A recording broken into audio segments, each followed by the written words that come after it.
Hi, good morning. My name is Brenda, and I've been an unofficially official church pianist now for probably 20 years.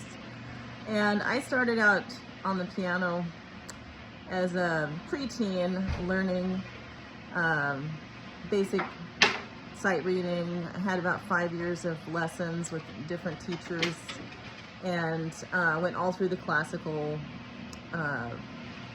teaching style. So I'm pretty good at sight reading music, but no one ever taught me how to transpose a key. The easiest way that I've found, because I can't really play by ear, I am dependent on the sheet music. I have worked out a cute little trick, and it's super fun and easy, and I'm going to teach it to you so that you too can transpose hymns for the church to sing. So this is a good example of a hymn that I would now transpose, now that I've got the hang of doing this. This is in the key of E flat major, and whenever you get down here to the chorus, it gets really high, all the way up to E flat. Most people can't hit that in our congregation. So what I do is, step one, I tell myself I'm going to move this note to the next line note down. That's now the key of C. This is our root note, the E flat. So if we're now in the key of C, C major has a C, an F, and a G as its chords that will accompany it. So whenever we're playing a C here, we're going to be playing a C chord here. We're going to ignore those flats now. This is now a key of C. So whenever we have a C note, it's actually going to be the A below C. When we have a B, it's going to be the G below C. When we're playing a G, we're probably playing a G chord now. You could possibly end up on a C chord, but work with it a little bit on the chord progression and we'll see how it goes. So it's going to now go, instead of be thou my vision, it's going to go like this. It's going to go be thou my vision, O Lord, my heart, which is so much better for most of our group to sing.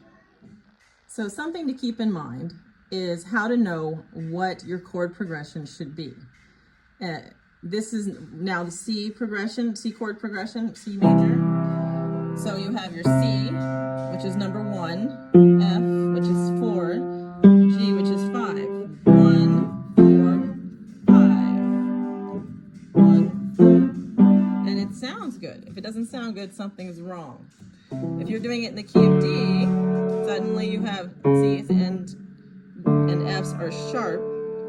So you have 1, 4, 5. You have the D, the G, and the A, and all C's and F's are sharp. Hey, we sound good. So keep in mind where your fingers are. 1, 4, 5. Those are your chord notes. So another hymn that's a good example is When He Cometh. This gets a little high in the chorus once again, and this is in the key of D. So if you're in the key of D, there's the D is our root note of this chord, of the major chords of the song. You're going to go one whole space note down, which now you're in B flat. So you're going to be playing this in the key of B flat. Each note is going to be a full space or line note down from where it currently is. So instead of D, we're now playing B. Instead of the E in the melody there, we're playing the C. I have a helper. Instead of the F, we're playing a D.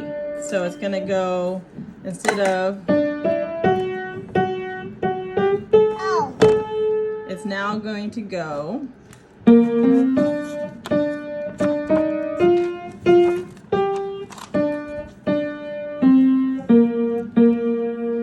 now you notice that in the key of B, instead of those sharps, we now have B's and E's are flat. We have a 2 flat key signature. So whenever I hit the G, which is now an E, I flat that E. So the chords that go along with the B flat major key, there's our B flat. If we go to the 4th, 1 is B flat, 4 is E flat, 5 is F. So there's our B flat chord, there's our E flat chord, there's our F chord, and it sounds good. So it's right. So thank you for joining me, and now you know a trick to transpose any hymn or other music to a lower key. Please like and subscribe. Thanks.